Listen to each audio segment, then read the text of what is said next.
With striking beauty and undeniable talent, Elizabeth Taylor captivated audiences. As a precocious child actor and unforgettable leading lady, she played legendary female characters who embodied strength, integrity, and unapologetic femininity. Her career, which spanned 6 decades, earned her 5 Oscar nominations and 2 Best Actress wins. Along with her singular talent, Elizabeth was a savvy businesswoman. Her instinctive sense of her own worth led her to negotiate the first $1 million contract for an actor for her role in Cleopatra in 1963, which was completely unheard of. She was also the first celebrity to launch a hit fragrance brand and became the first female social entrepreneur. Throughout her life, Elizabeth possessed an abiding will to survive in the face of personal tragedy and an extraordinary capacity for love. She was married 8 times to 7 men, and her greatest joy in life was her family of 4 children, 10 grandchildren, and 4 great-grandchildren. In 2011, Elizabeth died in Los Angeles at the age of 79. Elizabeth Taylor remains one of the world's most iconic women. Renowned for her independent spirit, enduring strength, and unwavering compassion, she has captured the hearts of millions. And in today's video, we are going to look at some of her famous jewelry that made the front page in all newspapers when it was auctioned by Christie's way back in 2011. The initial estimated price of all her jewelry was $35 million, and to the surprise of the many, the final revenue of the sale was $165 million. So, let's begin. 10th on our list is the Prince of Wales brooch. Prince Edward gave Wallace the Prince of Wales brooch in 1935, and it is an important piece of jewelry which bears special meaning, since it is the symbol of his royal status as the Prince of Wales, the heir to the throne of England, and demonstrates his commitment to her and his intention to make Wallace his future queen. The brooch was specially commissioned by Prince Edward and features 3 pave-set diamond feathers, accented with baguette-cut diamonds, which are gathered together by a crown. The piece is set in platinum and 18K gold. After the death of the Duchess, the Prince of Wales brooch was purchased by Elizabeth Taylor at the Sotheby's auction for a price of over $623,000. Elizabeth and Richard Burton had been friends with the Duke and Duchess, and she often admired the brooch during her visits. When the brooch went on the auction block, Elizabeth intended to bid on the item for sentimental reasons, since Richard Burton was born in Wales. It is said that the brooch is the first piece of significant jewelry that she had ever bought for herself. Ultimately, upon the death of Elizabeth in 2011, the Prince of Wales brooch was once again sold at Christie's auction of Taylor's jewelry collection for $1,314,500. Next on our list is the Burton Cognac diamonds. In 1974, Richard Burton gave Elizabeth Taylor a cognac diamond ring and earrings by Van Cleef & Arpels for their 10th wedding anniversary. The ring is set with a modified pear-shaped fancy deep brownish orangey yellow diamond, weighing approximately 32.14 carats, within a circular cut diamond surround, the shoulders decorated with circular cut diamonds, mounted in gold-topped platinum. And it was sold for a whopping price of $2,322,500. While the earrings each suspending a detachable modified pear-shaped fancy deep brown yellow diamond, weighing approximately 7.87 and 6.83 carats, within a circular and baguette-cut diamond frame, to the circular and baguette-cut diamond shield-shaped surmount, mounted in gold. And was sold for $962,500. Elizabeth Taylor wore the brown diamond set that year to the Oscars. 8th on our list is the Yellow Diamond Collection, a gift from Eddie Fisher for Elizabeth's 30th birthday in 1962. The first one is the Bulgari-colored and white diamond flower brooch. Mounted and tremblant, designed as 3 variously shaped diamond flower blossoms, set with a circular cut fancy vivid yellow diamond pistil, weighing approximately 3.38 carats, and 2 smaller circular cut yellow and brown diamond pistils, enhanced by numerous circular cut brown diamonds, with circular and baguette cut diamond leaves and stems, mounted in platinum, which was sold for $1,142,500. The second one is this beautiful ring set with a marquise cut fancy vivid yellow diamond, weighing approximately 2.62 carats, within a pear-shaped, marquise cut and circular cut diamond surround, mounted in platinum, and was sold for $962,500. And the third one is this pair of magnificent earrings, each suspending a detachable modified pear-shaped fancy yellow diamond, weighing approximately 15.60 and 15.38 carats, to the circular cut, marquise cut and pear-shaped diamond cluster surmount, mounted in platinum and was sold for $1,650,500. Number 7. The Taylor Burton Diamond, and its keeper, the larger-than-life Elizabeth Taylor. While nearly all of her jewelry was well publicized and momentous, arguably her most famous piece was the historic Taylor Burton diamond. The rough stone was found in South Africa at a staggering 241 carats and was cut into a pear shape at 69.42 carats by Harry Winston. Its first owner was Harriet Annenberg Ames. The woman about town found the diamond to be cumbersome, and she was scared to walk around New York with such a large and extravagant piece of jewelry visible. Rather than let it gather dust, Ames chose to auction off the diamond in 1969. A heated bidding war ensued with Aristotle Onassis, Harry Winston, Cartier, and Richard Burton buying for the diamond. Robert Kenmore, then the owner of Cartier, won with at a price of $1,050,000 at the time, a staggering price that was declared the first $1,000,000 diamond. Cartier coined the diamond the Cartier diamond, and intrigue stemmed from there. Shortly thereafter, Cartier heard from a disgruntled underbidder at the auction, one Richard Burton. Negotiating from a payphone at a hotel in England, Burton, his lawyer, and Cartier's owners worked out a deal for Burton to own the diamond for $1.1 million.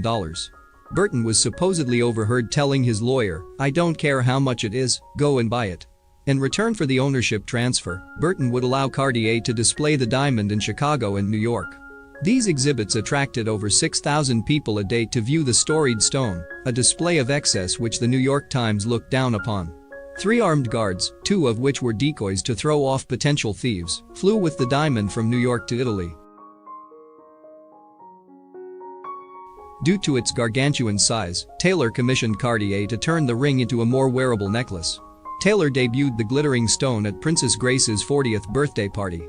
Following her divorce from Burton in 1978, Taylor put the diamond up for sale and allocated the $5 million in proceeds towards building a hospital in Botswana. Number 6. The 40th birthday gift from Richard Burton, a sapphire and diamond pieces of jewelry from her favorite jewelry maker Bulgari. The first one is the sapphire and diamond sautoir. Suspending a detachable pave-set diamond octagonal pendant, set with a sugarloaf cabochon sapphire, weighing approximately 52.72 carats, with caliber-cut sapphire trim and bullet-cut diamond accents, to the pave-set diamond neck chain, spaced by caliber-cut sapphire geometric links, mounted in platinum. And it was sold for $5,906,500. The second piece is sapphire and diamond trombino ring. Set with a sugarloaf cabochon sapphire, within a pave-set diamond surround, the shoulders set with graduated baguette-cut diamonds, mounted in platinum. And it was sold for $866,500. Now, during the 50th anniversary of the Cleopatra in 2013, Jessica Chastain wears the sapphire sautoir and ring in the premiere as a remembrance of one of the greatest Hollywood star, and she looks stunning and fabulous. Elizabeth Taylor may not have been actual royalty, even if she was made a dame by Queen Elizabeth II, but she certainly was Hollywood royalty. It's no wonder that her film producer husband thought she needed her very own tiara, and that's 5th on our list. The husband in question was Mike Todd, that's hubby number 3, for those of you checking your scorecard. Elizabeth would later call him one of the 2 loves of her life, along with the tempestuous Richard Burton, of course. Todd was wealthy in his own right, and he loved to lavish jewelry on his movie star wife. The tiara was created in the late 19th century. Old mine-cut diamonds are set in platinum and gold and shaped into alternating scroll and latticework elements. Todd gave the tiara to Taylor in 1957, the year that they married. Here's Taylor herself, writing in Elizabeth Taylor. "My love affair with jewelry," describing the gift. "When he gave me this tiara, he said, 'You're my queen, and I think you should have a tiara.' I wore it for the first time when we went to the Academy Awards. It was the most perfect night because Mike's film Around the World in 80 Days won for Best Picture. It wasn't fashionable to wear tiaras then, but I wore it anyway because he was my king." Sadly, Todd and Taylor weren't king and queen of Hollywood for long. Todd died tragically in a plane crash barely a year after the two were married. The diadem was auctioned in 2011 with an estimated price between $60,000 to $80,000, but it was sold at a whopping $4,226,500. The iconic Taj Mahal Mausoleum, located in the Indian city of Agra, is considered one of the most beautiful buildings ever designed. The marble structure boasts a history that's steeped in the timeless love between Emperor Shah Jahan and his wife. And to know that a diamond went on to be called Taj Mahal speaks to the immense historical significance the gemstone has with some of India's famous ancient emperors. The Taj Mahal diamond is thought to have been gifted by the emperor to his son, who then became the great Emperor Shah Jahan between 1592 and 1666. Shah Jahan would later present the gift to his favorite wife, Mumtaz-i-Mahal. But when Mumtaz-i-Mahal died 4 years later, the emperor was overwhelmed with grief. He decided to pay the most befitting tribute to his wife by commissioning the iconic Taj Mahal Mausoleum. It's this very majestic structure that inspired the naming of the Taj Mahal diamond. The Taj Mahal diamond traces its roots back to the 17th century. The heart-shaped, table-cut diamond features inscriptions in both Persian and Arabic languages, clearly suggesting the possible origin of the diamond. One thing about the Taj Mahal diamond that has always fascinated gemologists is its meticulously done inscriptions, which were made long before the invention of the laser technology. Even more fascinating is that laser technology is hardly used for Arabic inscriptions. That goes to show how much craftsmanship went into developing the Taj Mahal diamond. Cartier set the diamond on a neck chain in 1972 that was made to resemble the silk cord it is thought to have originally had. Burton bought it for Taylor for her 40th birthday in 1972. With a pre-sale estimate of $300,000 to $500,000, it sold to an anonymous buyer for $8.8 million. The Taj Mahal diamond is aptly named after the imposing Taj Mahal Mausoleum. And just like the structure, this diamond has lived through time, carrying with it a rich heritage reminiscent of the ancient Indian civilizations. Number 3. The Krupp Diamond. Often referred to as the Elizabeth Taylor Krupp Diamond or simply as the Elizabeth Taylor Diamond, the Krupp Diamond is a magnificent stone with a fascinating history.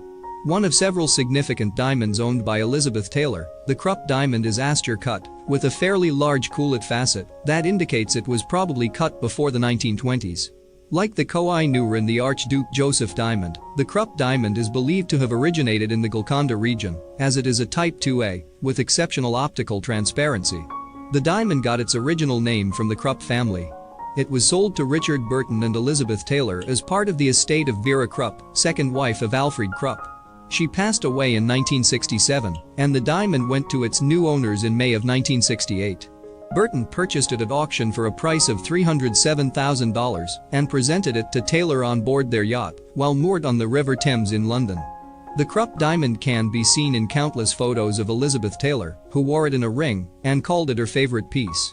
When Elizabeth Taylor passed away in 2011, the Elizabeth Taylor Krupp diamond was auctioned at Christie's. It sold for $8,818,500 to the South Korean conglomerate Eland. The selling price set a new record cost per carat for a colorless diamond. Number 2. The Ruby and Diamond Collection. What could be more romantic than an impromptu gift of rubies from your husband? This is precisely what happened to Elizabeth Taylor as she was doing laps in the pool of her rented house in the south of France, when Mike Todd, her third husband, walked onto the terrace and waved a red leather case with Cartier stamped in gold on the lid. The contents of the case matched the red leather, containing a suite of matchless rubies and diamonds set into earrings, a necklace, and a bracelet. There wasn't a mirror around, so Elizabeth uses the reflection of the pool to see herself. She was utterly heartbroken when he died, just 13 months into their marriage. When the necklace was auctioned on Elizabeth's death in 2011, the ruby set realized over $9,630,000, several times over its top estimate of $600,000. The Ruby and Diamond Necklace by Cartier was sold for $3,778,500. The Ruby and Diamond Ring by Van Cleef & Arpels was sold for $4,226,500. The pair of Ruby and Diamond Ear Pendants by Cartier was sold for $782,500, and the Ruby and Diamond Bracelet by Cartier was sold for $842,500. Although Elizabeth would have been thrilled at the amount of money raised for good causes, jewelry for her was not about the material value, but the stories behind it. In her telling of the story of the Ruby Suite, it is clear she never lost her naive delight and pleasure she derived from her collection. Number 1 is the Emerald and Diamond Suite Collection. Elizabeth Taylor's Bulgari Emerald Suite consists of an emerald necklace, emerald and diamond pendant, matching set of earrings, emerald ring, and a bracelet. She wore the pendant as a brooch as well. Some of the emeralds in Taylor's set were from the Grand Duchess Vladimir in Russia. The suite was a gift from Richard Burton, her then husband. He acquired it after several trips to the Bulgari boutique on the Via Condotti in Rome from 1960 to 1967. Richard Burton gave her the emerald and diamond brooch as an engagement present and necklace as a wedding present. Earrings, a bracelet, and a ring followed. Of their time together in Rome, Richard Burton famously quipped, "I introduced Liz to beer, and she introduced me to Bulgari." Taylor was given a choice between two spectacular emerald necklaces. "I tried on the huge one, then the smaller ones, the huge one, then the smaller one." By this time we had been joined by Bob, a dear friend, and Richard's dresser for years. Richard asked him which he preferred. Bob couldn't decide either.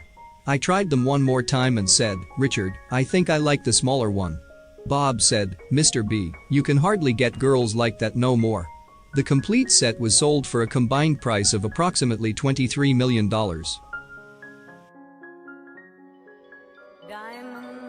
From the mid-1980s until her death, Elizabeth's greatest role was that of an activist. In a society paralyzed by fear, she used her fame to shine a light on the injustice and ignorance surrounding the HIV/AIDS epidemic. She co-founded AMFOR and founded the Elizabeth Taylor AIDS Foundation, receiving many awards for her advocacy, including the Legion d'Honneur, the Presidential Citizens Medal, and the Jean Herschel Humanitarian Award at the 65th Academy Awards. In 2000, Queen Elizabeth II named her a Dame Commander of the Order of the British Empire. Touch it, stroke it, and undress it. It was a pleasure sharing the history and life of one of the most iconic film star that has ever lived, Elizabeth Taylor. Thank you and have a nice day.